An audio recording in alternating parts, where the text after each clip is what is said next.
नमस्कार दोस्तों, आपको रोहन क्लास में आपका स्वागत है। जैसे कि बिहार एसएससी इंटर लेवल जो इरुटेरिया का जब बुक आया है उसका वॉल्यूम 1 का सेट नंबर 1 हम करवा रहे हैं, जिसको मैं आपको हम इसमें साइंस करवाएंगे। चलते हैं, पहला क्वेश्चन स्टार्ट करते हैं। देखिए पहला क्वेश्चन स्टार्ट करते हैं। 50 के बाद जीके के बाद 51 से है, 51 से। और एक वीडियो में आपको हम जीके देंगे। अगर आपको जीके कम जरूरत है जीके पढ़िए, और साइंस कम जरूरत है साइंस पढ़िए, आपको डिटेल्स में सोल्यूशन मिलेगा। देखिएगा, पहला क्वेश्चन स्टार्ट करते हैं। डीसी जनरेटर किस सिद्धांत पर कार्य करती है? डीसी जनरेटर होती है, कोई भी जनरेटर रहती है, ये फैराडे के विद्युत चुम्बकीय प्रेरण के सिद्धांत पर कार्य करती है। फैराडे के विद्युत चुम्बकीय प्रेरण के सिद्धांत पर करती है। ऑप्शन नंबर सी हो जाएगा। आर्हेनियस ने बताया था H+ देगा अम्ल के बारे में आर्हेनियस ने बताया था। जूल के हीटिंग नियम मतलब ऊष्मा से जूल के हीटिंग नियम मतलब ऊष्मा पर, और कौन फ्यूज हो गया, हीटर हो गया, ये सब जूल के नियम पर आधारित है। इलेक्ट्रोस्टैटिक मतलब विद्युत अपघटन विधि होती है। इलेक्ट्रोस्टैटिक्स होती है। चलेगा नेक्स्ट क्वेश्चन। देखिएगा, वो रहा दूसरा क्वेश्चन 52 नंबर। प्रकाश के वर्ण विक्षेपण में लाल रंग का प्रसार कितनी होती है? तो लाल का प्रसार 62 से 78 डिग्री होती है इसको। और आपको बता दें, बैगनी के 3900 एंगस्ट्रम से लगभग 3900 लेके लगभग 4500 तक है। इसी तरह पहला रखिए 3900 से 4500, धीरे 500 बढ़ा के आप आगे ले चल जाइए बैजानी हैप्पी नाला के अनुसार। चाहिए इसको आप याद रखिए 62 से 7800, और इसको 500 घटाइए जाइएगा तो सबको निकल जाएगा। ये होगा, कोई याद कर लीजिए, उसको 500 जोड़ के एंगस्ट्रम निकाल सकते हैं, ज़्यादा को नहीं है। इसको याद कर लीजिए, चाहे बैगनी के कर लीजिए। आप जुगाड़ से याद रखिए, हमेशा ही याद रहेगा। तो इसको लिखिए 6200 एंगस्ट्रम से लेकर 7800 एंगस्ट्रम तक। चलेगा नेक्स्ट क्वेश्चन। वो रहा है ध्वनि की प्रबलता किसके द्वारा निर्धारित की जाती है? निर्धारित किसको द्वारा? प्रबलता का है, या इसी को हम लोग तीव्रता कहते हैं। तीव्रता मतलब ये होती है तेज और कम, तेज या कम होती है, तेज या कम होती है प्रबलता के अनुसार। अब प्रबलता यानी तीव्रता किसको पर निर्भर करता है? आयाम पर निर्भर करता है। यानी ऑप्शन नंबर ए हो जाएगा। और एक होती है तरत्व होता है जो आवृत्ति पर निर्भर करता है। किसको पर? आवृत्ति पर निर्भर करता है तरत्व, जिसको आप पिच बोलते हैं। अगर पिच ज़्यादा है, इसी कारण लड़की की आवाज़ पतली और पुरुषों की पिच कम होती ही चलते मोटी होती है। इसको याद करने के आपको हम जुगाड़ दे रहे हैं। देखिएगा, हमेशा याद रखिए, कोई चीज़ भारी हो तो उसे जुगाड़ से याद रखिएगा। देखिएगा, तीव्रता एक होता है तीव्रता, जिसको आप प्रबलता बोलते हैं। तीव्रता आयाम पर निर्भर करता है, और तरत्व आवृत्ति पर निर्भर करता है। इसको याद कैसे करें? ती उल्टा होगा तो ती इसको में है तो इसको में ती नहीं होगा, तो इसको में हो जाएगा। ता है इसको में तो ता है, तो इसको में ती हो जाएगा। मतलब जिसको में ती आगे लगा है उसको में नहीं होगा दूसरा में, और इसको में ती लगा है तो इसको में नहीं। तो तीव्रता आयाम पर और तरत्व आवृत्ति पर, ती उल्टा होगा। ऐसे याद रखिए। चलेगा नेक्स्ट क्वेश्चन।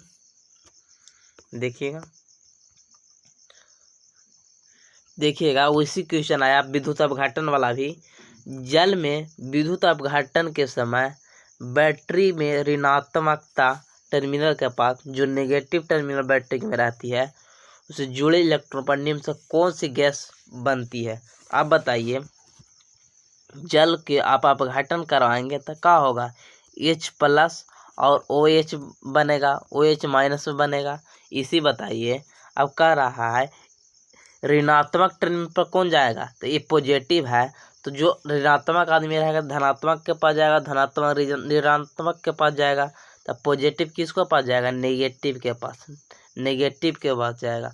और आपको बता दें ये किसको पास जाएगा, पॉजिटिव के पास, पॉजिटिव के पास। तो कौन सा जा रहा है पॉजिटिव के पास, OH, कौन जा रहा है, H प्लस जा रहा है, हाइड्रोजन गैस जा रहा है। हाइड्रोजन गैस किसको पास, नेगेटिव, नेगेटिव के पास जाएगा पॉजिटिव वाला। तो पॉजिटिव वाला नेगेटिव के पास जाएगा, ऑप्शन नंबर ए हो जाएगा।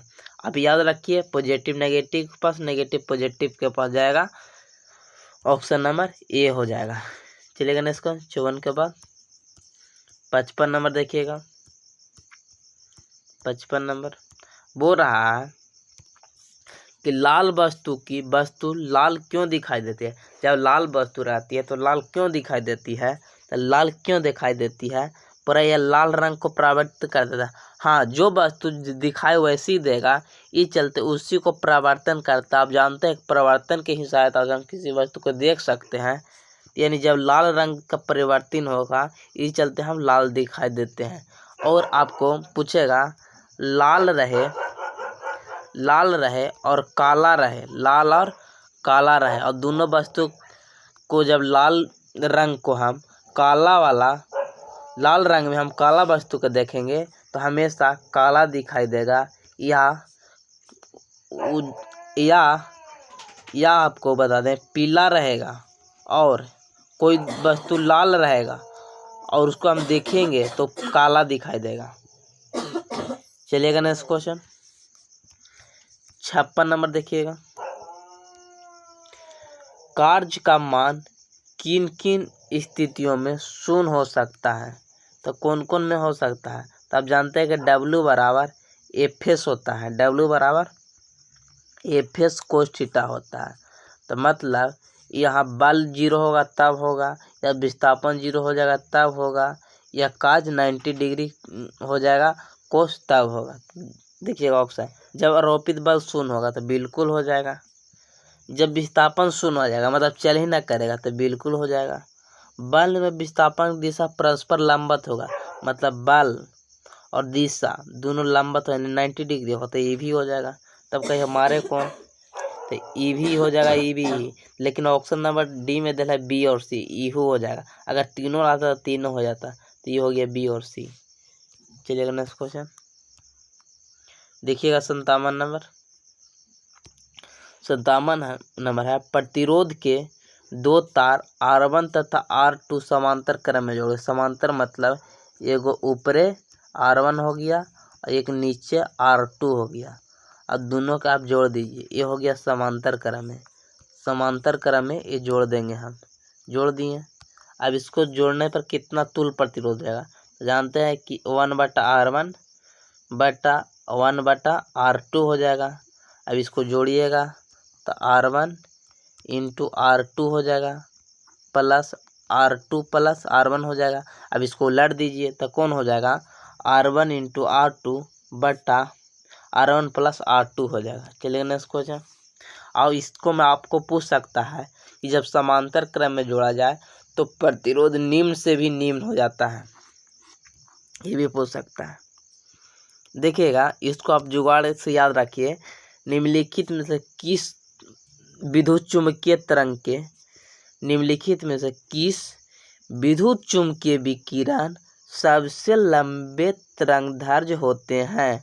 तो आपको बता दें कि तरंगदैर्घ्य उसको ज़्यादा रहेगा, आप लिख लीजिएगा। ट्रिक बताते हैं आपको, गा ए प द आ सू रे दी, मतलब गामा हो गया, एक्सरा हो गया, पराबैंगनी हो गया, दृश्य हो गया, अवरक्त हो गया, सूक्ष्म हो गया, इस रे से रेडियो हो गया और दिस से दीर्घ होगा। अगर इधर में जाएंगे तो तरंगदैर्घ्य बढ़ेगा। तब ऑप्शन में देख लीजिए, अब ऑप्शन में देख लीजिए बोल रहा है। अब यहाँ लिख देते हैं गा ए प द आ सू रे दी। तब बताइए सबसे लंबा तरंगदैर्घ्य किसका होगा, यानी तरंगदैर्घ्य सबसे ज़्यादा किसका होगा, गामा रेडियो है तो रेडियो हो जाएगा सबसे ज़्यादा, रेडियो यहाँ पड़ी है तो रेडियो ऑप्शन नंबर ए हो जाएगा। अब रख तो यहीं पर है, मान लीजिए 1 2 3 4 बढ़ रहा है तो यहाँ 9 है तो यहाँ 10 है तो 9 और यहाँ पर 7 है तो बड़ा कौन हो गया, रेडियो तरंग हो गया। अब रख तो इधर हो गया, गामा तो यहीं पर एक पर हो गया, अब पराबैंगनी 13 पर हो गया, ये सब गलत हो गया, ऑप्शन नंबर ये हो जाएगा।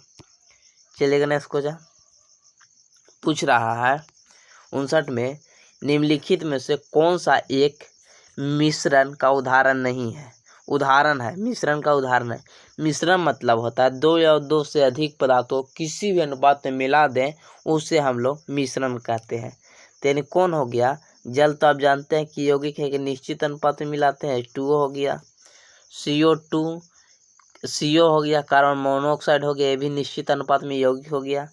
अब इनमें से कोई नहीं है, ई है, और इस्पात है। इस्पात आप जानते हैं कि लोहा और कार्बन से बना हुआ रहता है, ये इस्पात होती है, ऑप्शन नंबर ए हो जाएगा। और निश्चित अनुपात नहीं होता है क्योंकि मिश्र धातु है।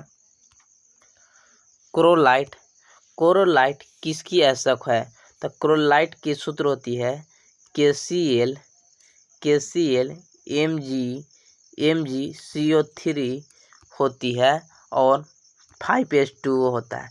किसका हो गया, ये पोटेशियम का हो गया, ऑप्शन नंबर ए हो गया, पोटेशियम का हो जाएगा। चलिएगा नेक्स्ट क्वेश्चन, क्लोराइड को याद रखिए, पोटेशियम के ऐसक है क्रोनोलाइट।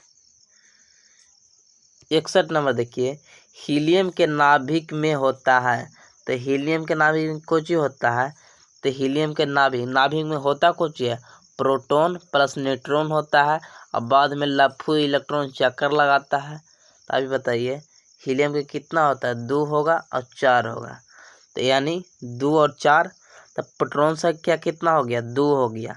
और न्यूट्रॉन का कैसे निकालते हैं, द्रव्यमान है 4 और माइनस प्रोटॉन की संख्या, तो यानी 2 हो गया। तो कितना हो गया, प्रोटॉन की संख्या 2 और न्यूट्रॉन की संख्या 2, तो प्रोटॉन और न्यूट्रॉन की 2 संख्या, ऑप्शन नंबर डी हो जाएगा। चलिएगा नेक्स्ट क्वेश्चन,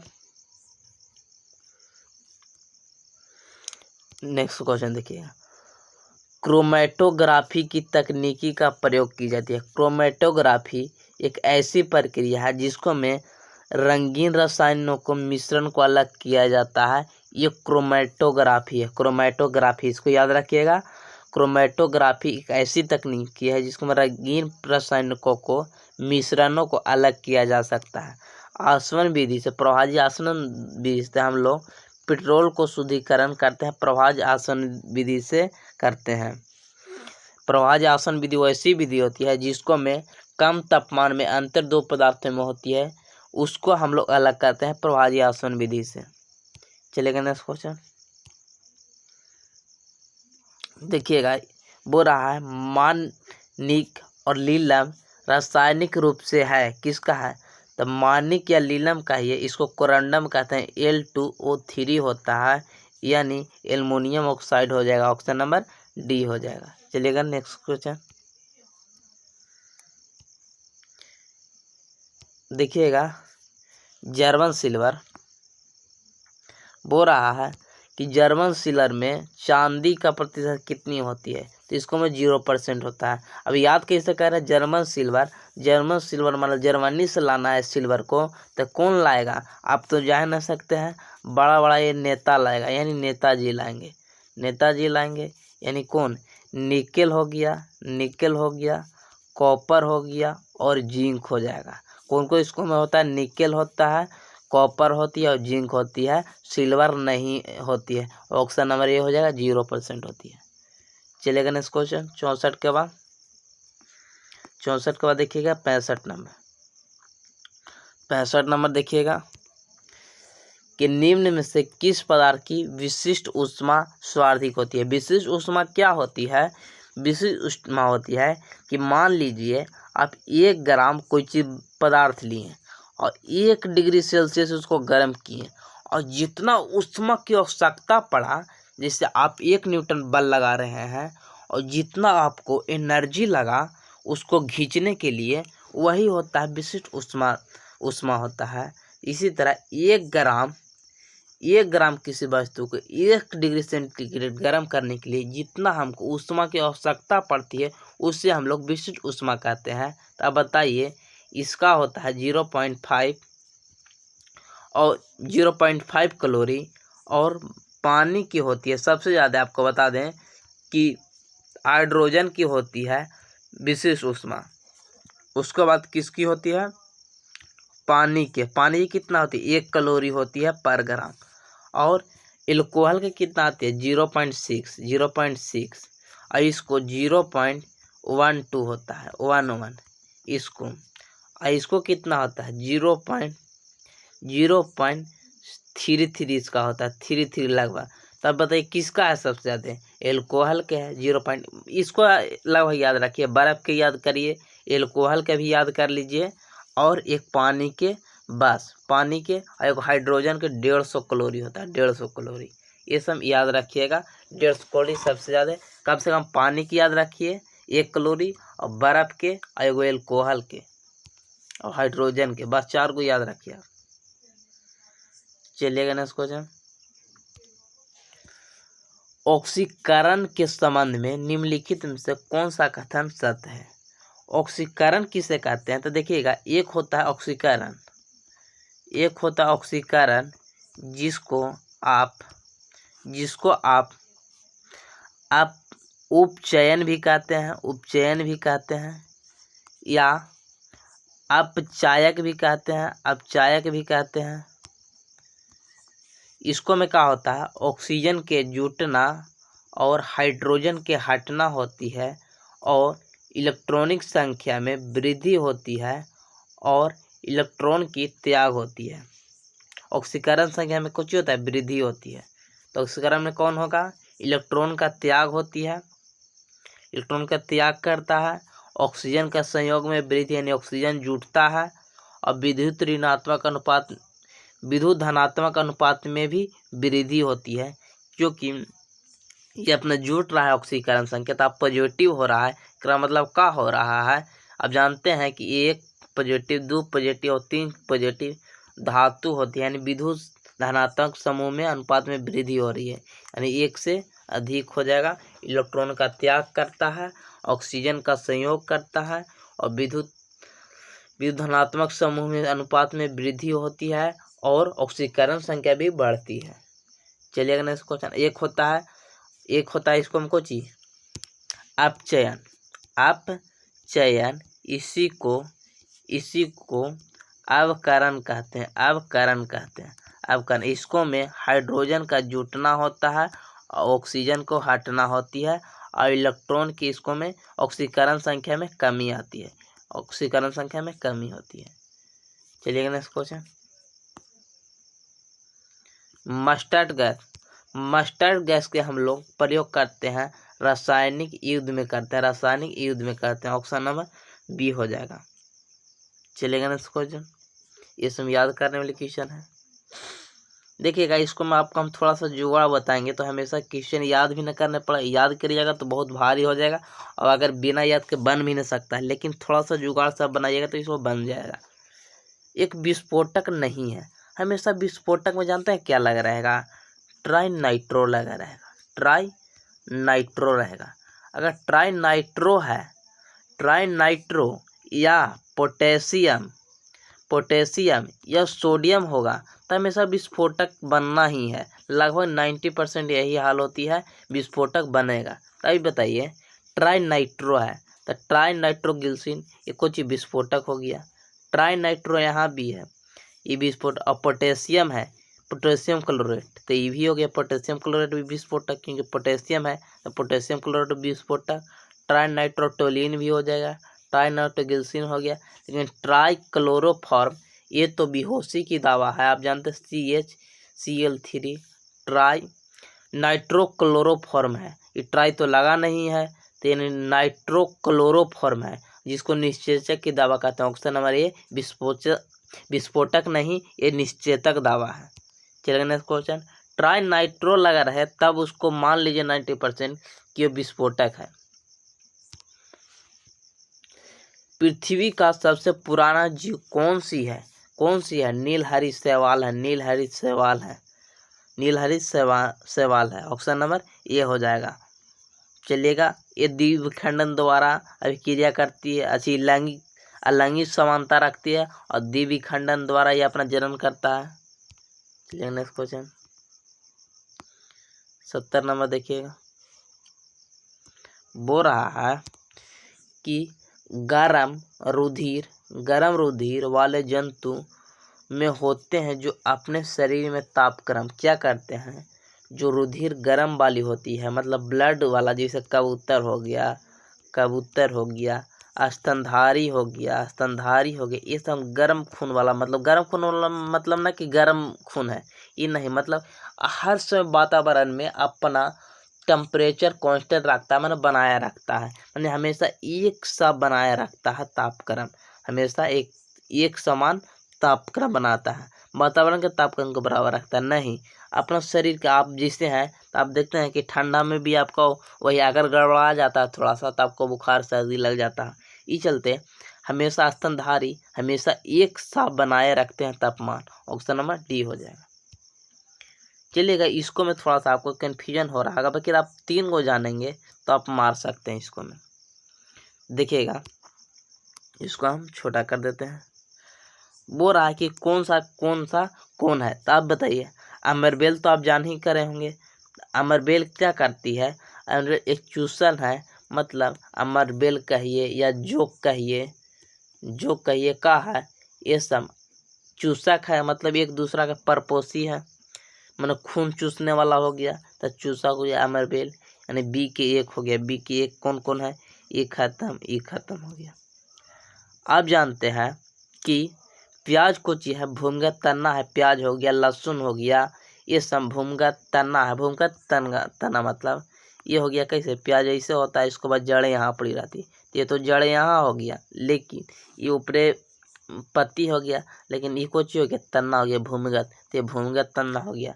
कौन हो गया, प्याज हो गया, लहसुन हो गया, तो कौन कट गया, यानी डी के 3 हो गया। डी के 3 कौन है, डी के 3 ई है और ये नहीं है, तो ऑप्शन नंबर बी हो जाएगा। यही एगो। अब उसके बाद आपको ना निकला तो आप जानते हैं कि सिंघाड़ा एक स्वांगिकार मूलक है, मतलब एक घनाकार होती है, ये हो गया। अब सुंदर नहीं जानते हैं, सुंदरी कहिए या राइजोपस कहिए, ये न्यूट्रोफोर है, मतलब ये राइजोपस तो जानते हैं कि आप इसको पेड़ पौधे की जड़ों में पाई जाती है, जो नाइट्रोजन स्थिरीकरण करता है। इसी पर सुंदरी हो गया, राइजोपस हो गया, न्यूटेमेटोफोर हो गया, न्यू मेटाफोर हो जाएगा, यानी इसको लगा लीजिए 1 के 2 हो जाएगा। अब 3 को भी जानते हैं तो इसको बना लेते हैं। चलिएगा नेक्स्ट क्वेश्चन। शल्क चिकित्सा में ऑर्थोप्लास्टिक क्या होती है। ऑर्थोप्लास्टिक ऐसी है जिसको में कूल्हे के जोड़ को प्रतिस्थापन की जाती है। ऑप्शन नंबर सी हो जाएगा। चलिए नेक्स्ट क्वेश्चन। और गुर्दा काम नहीं करने के बाद उसको हम लोग अपोहन करवाते हैं, डायलिसिस करवाते हैं। चलिएगा 73 नंबर। मानव शरीर में पाचन का अधिकांश भाग किस में संपन्न होती है, छोटी आंत में होती है। छोटी आंत में, बड़ी आंत में अवशोषण होती है, और पेनक्रियाज में, अग्नाशय में